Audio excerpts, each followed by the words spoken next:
welcome back to Cricket with AB, and today we are back with another video on the IPL 2022 SWOT analysis, the last one of this series. Today we have Gujarat Titans. We'll talk about them, and I'm joined with Vibhor Shrivastava. He also has a YouTube channel. You can check it out. And so we'll talk about him. He's representing Gujarat. So hello Vibhor bhai. First of all, how are you? I am fine and thanks a lot for inviting me. It's a pleasure being here on your channel. You are doing great work. So it's great to be here and looking forward to have a great conversation with you. Same here, brother. Thank you. So talking about first of all Gujarat, I personally feel they didn't have the best of options. They retained three players. They got three players through the draft picks in Shubman Gill, Rashid Khan, and Hardik Pandya, through which it looked like these were three good sets of players. They covered up a good Indian opener. They got an Indian all-rounder down the order who also was their captain, and a gun leg spinner, perhaps one of the best T20 bowler in the world.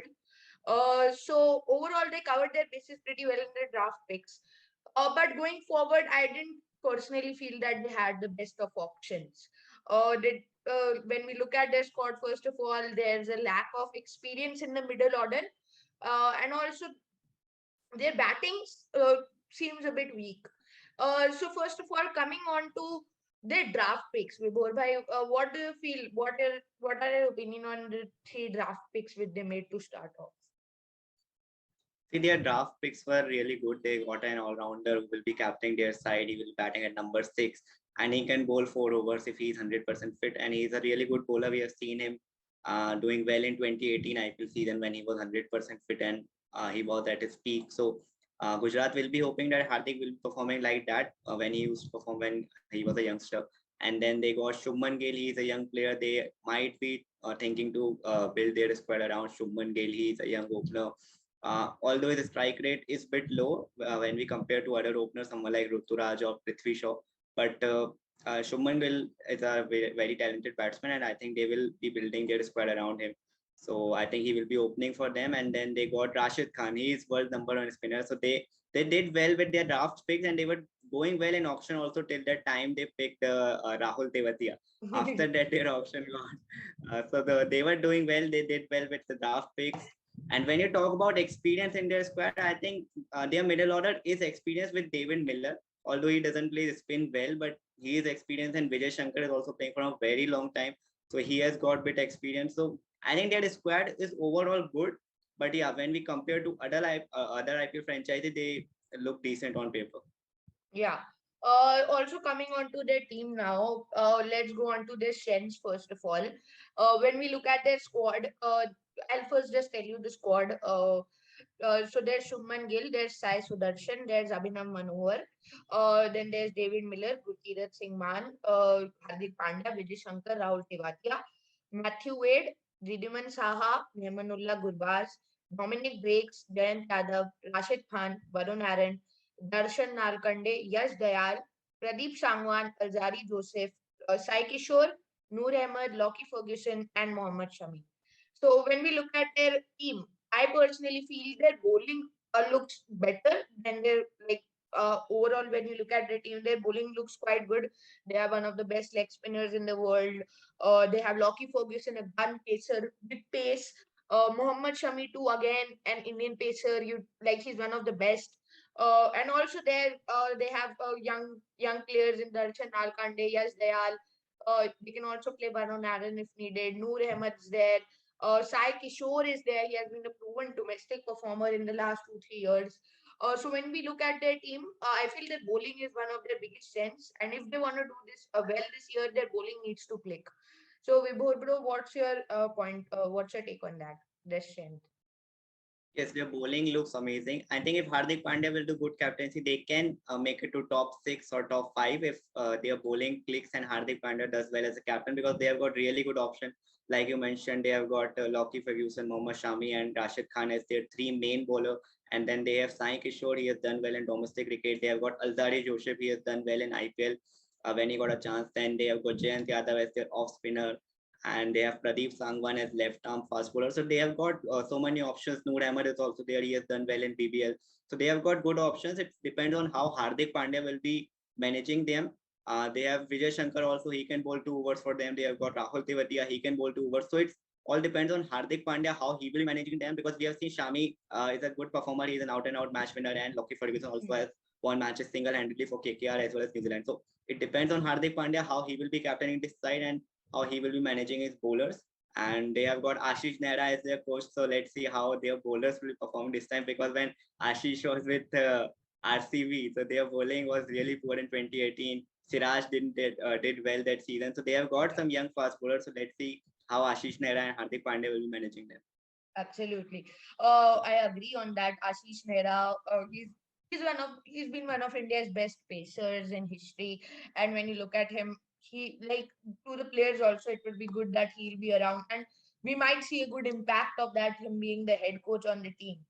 So now coming to their weakness, as I said, I feel their middle order not only inexperienced, but I feel they had better picks. They could have done better picks. And now when you look at their middle order, there's David Miller, there's Abhinav Manohar. If you play him, there's Hardik Pandya, Vijay Shankar. Then also when you look at them, if there's no inexperience, they have either not proven them really well, because Vijay Shankar, we have seen he hasn't proved himself on the T20 circuit, even if Yes. he's experienced. On Abhinav Manohar also, he's young, but again, he hasn't proved himself yet. And when you look at the middle order, like on that, either they are out of form or like Hardik Pandya is out of form. Like, so their middle order doesn't give confidence to me, which is one of the biggest things. So that's their weakness to me, which stands out. So what's your take on that? Yes, definitely their middle order is very weak. If we look at their middle order, they have got David Miller. He doesn't play spin well. Then Vijay Shankar is an inconsistent player. Then Hardik Pandya isn't in good form, as you mentioned. So they have got problems in middle order, but we hope that Abhinav Manohar will be doing well. Till now, he has played 4 T20s. In that 4 matches, he has scored at average of 54 and a strike rate of 150. So if he will be clicking well, and with Shubman Gill as their opener, so they will be backing that Indian players will be doing well. And I think Matthew Wade will be batting in middle order.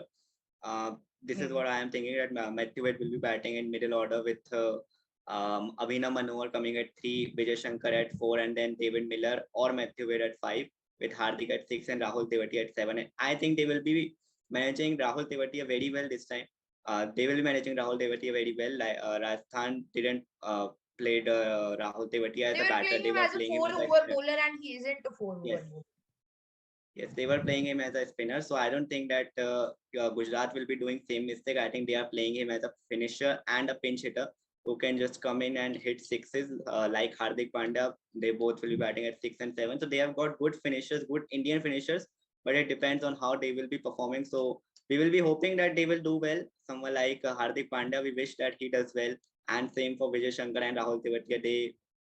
They are in a scheme of things. If I think I am thinking that Rahul Tewatia is also in a scheme of things, so we are hoping that they will do well, but yes, their middle order is very weak. Their finishers are very weak. If Hardik is not clicking well, if Rahul Tewatia doesn't perform in few matches, so their middle order as well as their finishers are very very weak.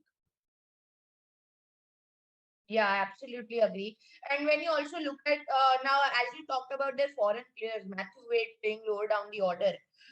So they also have an alternative option if they want somebody to open with Shuman Gill. Maybe Matthew Wade can also open. He has done well in the BBL as an opener.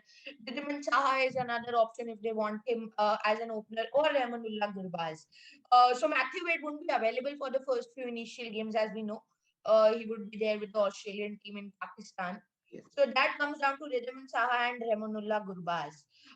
So also now coming on to that, what do you think would be their playing 11 to start off? Because when we look at their team, they don't have the best, as we talk the middle order players. So they have to just arrange their batting order in that sort of a way. I personally feel that Hardik Pandya would maybe come a bit up the order. Maybe he would play like some position like 4 or 5 rather than 6, because him being the captain, he might take some extra responsibility batting up the order. So, what would be your probable playing 11 for them? They will be starting with Shubman Gill and Rahmanullah Gurbaz as their first choice wicket keeper. At number 3, I think it will be Abhinav Manohar or Vijay Shankar at 3-4. Then at 5, Hardik Pandya or David Miller. I think David Miller will be starting because Matthew Wade Yeah. won't be available, as you mentioned. So Miller at 5 and Hardik Pandya at 6. That's what I'm expecting. At 7, Rahul Tewatia. At 8, they have got Rashid Khan.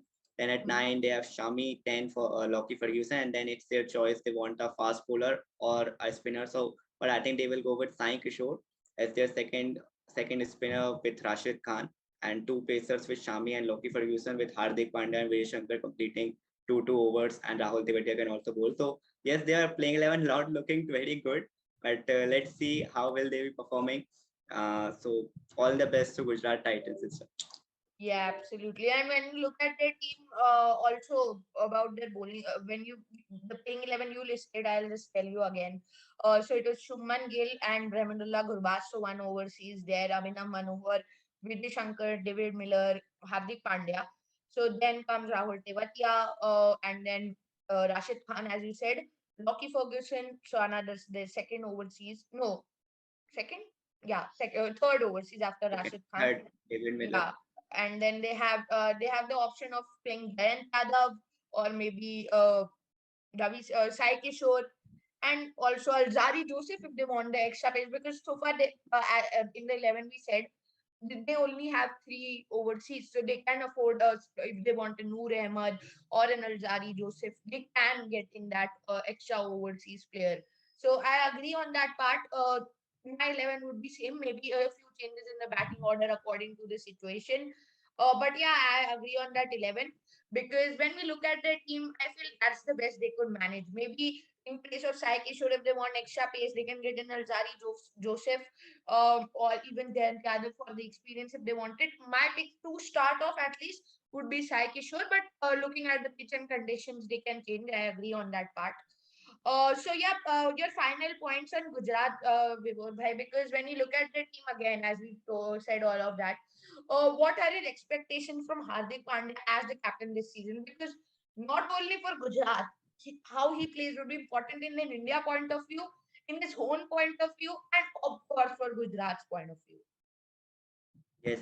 See, Hardik Pandya is looking much fitter than he was looking last year. This time he will be definitely bowling in IPL. At least 2 overs he will be bowling, and then if his team does well, if his bowling goes well, then he might continue with 4 overs also. So he's looking much fitter than last year. And as you said that he might play at number 4 or 5, there is a possibility that he will be batting up the order and taking up the responsibility, playing more and more overs. Because when he was with Mumbai Indians, he used to say that I'm not getting much balls to score runs, so I think he might bat at 5 if possible, if their management plays a proper 11 and they fit Hardik Pandya at 5, because Hardik Pandya has a point to prove. Hardik Pandya till last year he was India's first choice all rounder, but now he finds him out of ODIs as well as T20. So he has a point to prove as a batsman as well as a bowler. So he will be taking that. He will be taking that responsibility. He will be doing good for Gujarat Titans, and I think he will be leading from the front. He is a kind of player. He has lots of aggression, just like his brother Krunal Pandya. So he has got lots of aggression. He will be showing that aggression in field, and we as I as a Gujarat Titan representative, I hope that Hardik Pandya does well, because that's what Gujarat Titans need. Hardik Pandya is their main player with Rashid Khan. They are the two pillars of Gujarat Titans, and when we talk about as an Indian fan, then we definitely want Hardik Pandya to perform well and make it to India's T20 World Cup squad, because we all have seen what Hardik Pandya can do on his day. His inning of 91, we can remember against KKR, he single-handedly almost won game for MI. So we all know that what Hardik Pandya can do. So as a Gujarat fan and as an Indian team fan, I hope that Hardik performs well. Rashid does well. This will be second franchisee. First time he will be playing under Hardik Pandya. So let's see how he will be performing. And if they can give more batting to Rashid Khan, that can be also a plus for Gujarat Titans, because Rashid has shown that potential that he can do bat well. So I think he will be batting at number 8, and hopefully Hardik Pandya will do well, and hopefully Gujarat will do well. My expectation is that they might be finishing at number 7 or 8, but as a Gujarat representative, I will definitely want them to make it to top 4. Yeah, I like it. The chances look bleak for the top four, but you never know. A good performance from Hardik Pandya this season, Rashid Khan having a really good performance, or maybe it could be the breakout year of Shubman Gill in T20 cricket. So you never know, because Gujarat have those match winners, but it's just about them picking. It's not like they don't have those match winners. They're Mohammad Shami, Lockie Ferguson, Rashid Khan, Shubman Gill, Hardik Pandya. All of them are match winners on their day. So I agree on that part. And thanks for joining me today, Vibhor, bro, to talk about Gujarat. It was great talking to you today. So yeah, Thank you, bro. Thank you for inviting and keep doing your good work. We will be supporting you. So all the best for your YouTube career and all the best, bro. Keep it up. Thanks for inviting me. It's a pleasure joining you. same here, bro. Thanks again for joining me, and hope you all like this video. Do like the video if you enjoyed, share, please, and subscribe. Till then, we'll meet you all in the next one. Goodbye. Peace.